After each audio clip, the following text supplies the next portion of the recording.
Welcome back to my channel, Faceless Ro here, ang inyo pong host. Salamat po sa lahat ng mga umantabay, nagbigay ng komento at sumuporta sa ating pong ginagawang series vlog dito po sa ating channel. At nais ko pong sabihin sa inyo na doon sa ating previous vlogging, na sabi po natin na ang China po ay binabaha.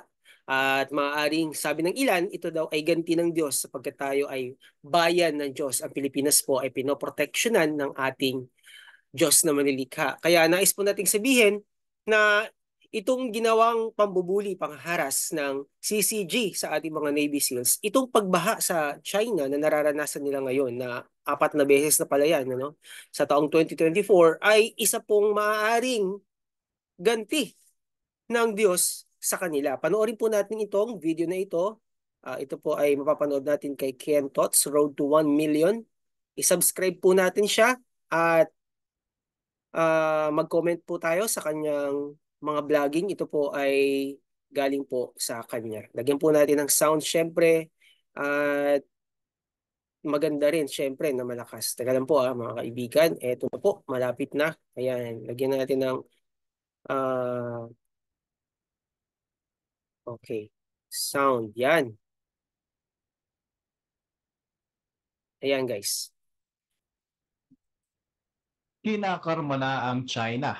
Ito ang komento ng maraming mga netizens ukol nga sa mga malawakang pagbaha na nagaganap sa kasalukuyan sa bansang ito. Hindi kailan na marami ang galit sa China dahil nga sa pangbubuli at pilit na Eto pag-angkin nito guys, yung sa mga sinasabi natin teritoryo sa kanina. South China Sea. Tuloy po natin. Tapos nga ang ginawang brutal na pag-atake ng Eto Chinese guys, Coast di ba? Guard sa mga Pag-usapan natin sundalong Pilipino sa yung Ayungin last Shoal natin dahil sa vlogging. kagustuhan ng China na angkinin ang buong karagatan ng West Philippine Sea. Ito na Grabe, nga no? at kalikasan na ang gumanti. Gusto nilang Ito kunin nga lahat ang ng ika-4 na dagat. beses na Pumunta na tuloy lumubog yung sa dagat sa tubig kanila. dahil sa malawakang pagbaha ang mga probinsya ng China sa taong 2024.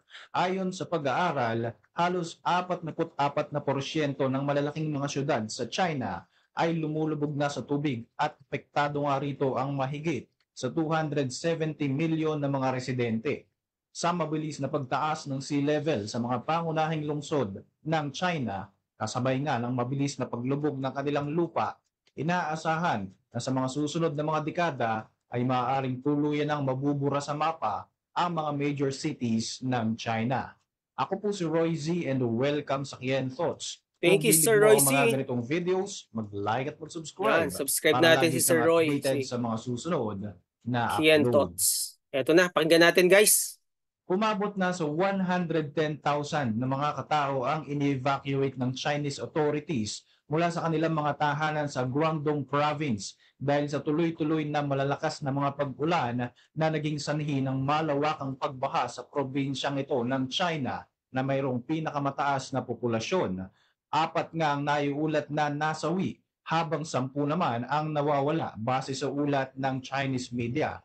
Mapapanood din ng mga video footage sa internet kung saan makikita ang mga pananalasa ng malalaking mga baha na ito. At ayon nga sa Chinese authorities ay nasa dangerously high status na.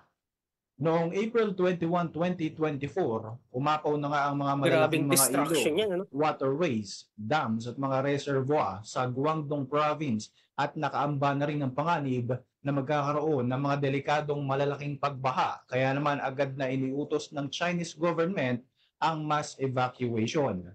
Ayon sa report ay umabot na sa dose-dose ng mga kabahayan sa buong lalawigan ng Guangzhou ang nawasak at aabot na sa 140.6 yuan o katumbas ng 1.1 billion pesos ang tinatayang halaga ng pinsala na kanilang natamo. Laki Noong July guys, grabe. 2023, ang Beijing nakabisera ng China at maging ang mga nakapalibot na lugar dito ay nakaranas rin ng malalakas at walang tigil na mga pag-ulan na naging sanhi rin ng malawakang pagbaha matapos nga ang pagpasok ng mga bagyo mula sa Pacific Ocean.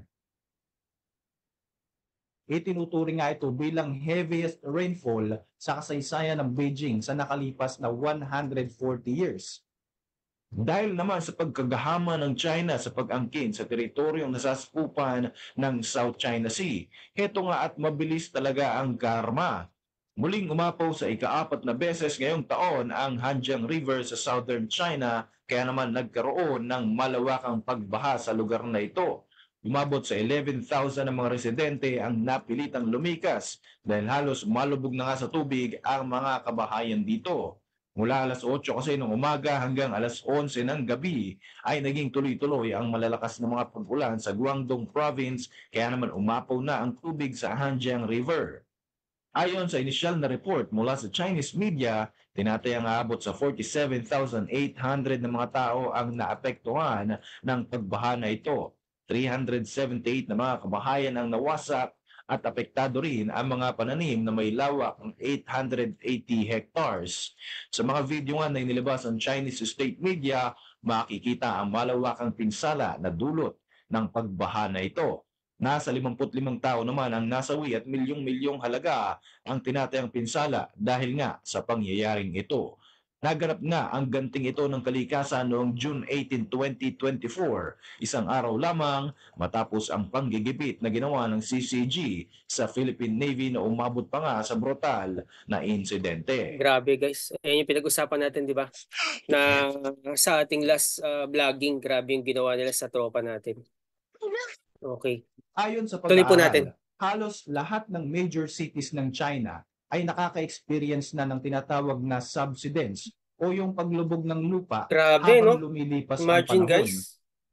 Ang prosesong ito ay patuloy na Parang sobra nagaganap ng hindi lamang baha sa no? China, kundi maging sa iba't ibang bahagi ng ating mundo. Ayon sa mga satellite Pakinggan data, po natin to guys. mas mabilis ang sinking rate sa mga lugar na ito sa China kumpara sa inaasahan. Bilang pangalawa sa mga bansa na may pinakamaraming populasyon, nagiging factor nga ito para sa mas mabilis na paglubog sa tubig ng bansang China.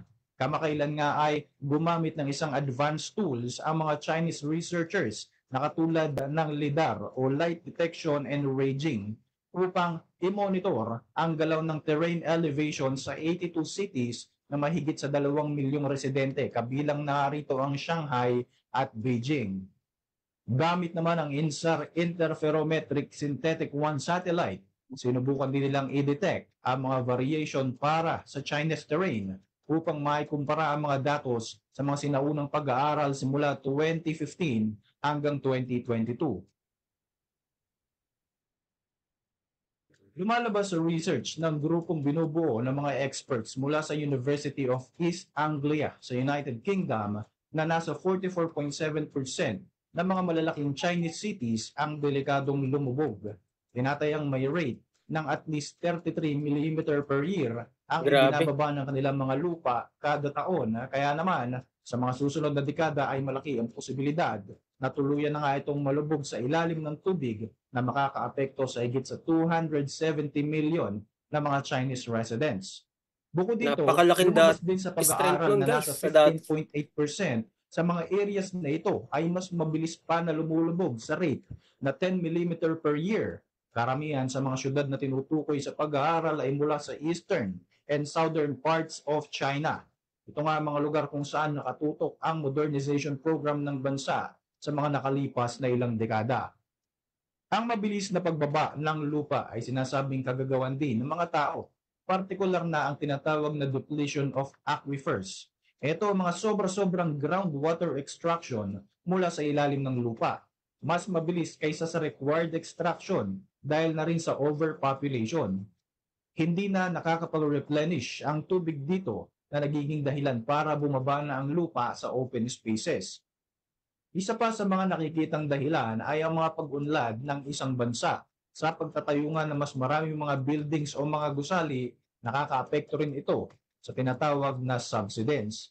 Nandyan din ang climate change. Napansin nyo naman na sobrang init na ng ating panahon sa kasalukuyan, hindi na katulad noong dati. Dahil dito ay mas mabilis nga na natutunaw ang mga glaciers sa malalamig na bahagi ng ating mundo. Ang pagkatunaw nito ay nagiging sanhi ng mas mabilis na pagtaas ng sea level. Ayon sa pag-aaral ng mga eksperto, ang tuluyang paglubog below sea level ng mga major cities ng China ay maaari daw maganap sa mga susunod na 100 taon dahil nga sa magkakasabay na land subsidence at rising sea level na epekto ng climate change. Ayon pa nga sa worst case scenario na inilabas ng mga researchers sa taong 2120, ang mga syudad na ito sa China ay maaaring maging katulad na ng Venice at New Orleans. Siguro naiisip mo na matagal pa naman ang 100 taon. Totoo naman yon. Pero alam mo ba na kaakibat ng mga pangyayaring ating nabanggit ang mas matataas na tsansa ng malawakang mga pagbaha na alam naman nating ramdam na ngayon ng China. Para sa ilan nating mga kababayan, kinakarma na daw ang China dahil ginagawa daw nitong pangbubuli sa Pilipinas. Hindi naman kasi kaila sa atin na mas lumalawak na nga ang tensyon sa pagitan ng dalawang bansa dahil sa agawan ng teritoryo.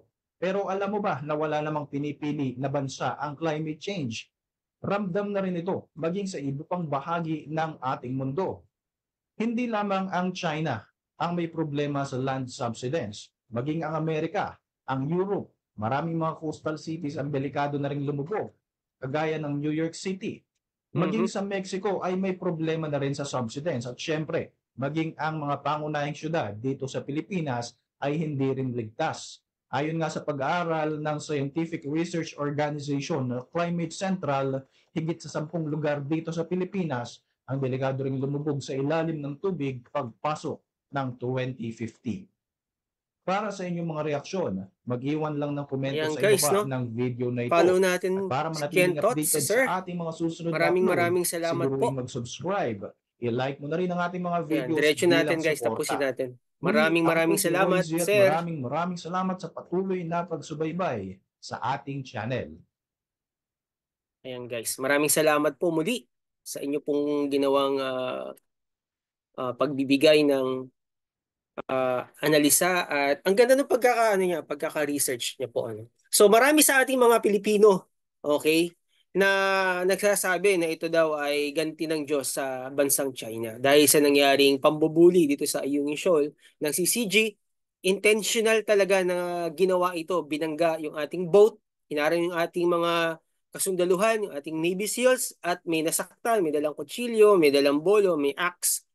At nais po natin sabihin na ayaw po natin na ang dalangin natin sa ating mga umaaway sa atin, okay? Ang nambubuli sa atin, no, na magdilubyo po ang China. Tandaan po natin na uh, na sa totoo lang po ang komunista po ay walang Diyos. Okay? At sabihin ko po sa inyo na ako po ay naging komunista din at nung high school tapos nung college pero wala pong nakakaalam. Pero salamat sa Diyos dahil ako po ay nakakilala sa Panginoon. Ako po ay missionary at marami po ako mga friends na Christians na Chinese, no? At nagkakaroon po talaga sila ng underground churches. At kung gustuhin po natin na tayo po ay maging probinsya ng China, maging handa po tayo kung yan po ang gusto ng ilang mga kababayan natin. No, dahil marami pong ah, maraming mga batas na baka hindi tayo sanay dahil tayo ay demokratiko at tayo po ay mga Kristiyano. Okay po? Hindi ko na po sasabihin yung iba pero gusto kong sabihin sa inyo na idalangin po natin ang China dahil sila po ay nakakaranas ng pagbaha. Okay, huwag po natin naisin sa mga kaaway natin o nambubuli sa atin na ipanalangin po natin yung kanilang buhay. Katulad ng sinabi ko na si King Solomon nga, hindi nga niya hiningi yung buhay no, ng mga kaaway niya na nananakop sa kanila. Hindi rin niya hiningi ang kayamanan sa mundo o karangyaan sa mundo. Ang hiningi ni King Solomon ay karunungan. Kaya nais ko pong sabihin sa inyo na tayo gawaran na ng Diyos ng karunungan, lalong-lalo na sa mga leader ng ating bayan. Nabigyan sila ng Diyos ng karunungan kung paano maresolba ang nangyayaring tensyon dito sa Ayungin Shoal, dito sa West Philippine Sea. So ito po si Faceless Rose. Salamat po sa lahat na nagmamahal kay Faceless Rose at abangan niyo po yung ating susunod na series vlog sa ating pandemic hero. Walang iba kundi si Doc Francis Leo Marcos. God bless everyone. Kita-kita po ulit tayo sa susunod na episode.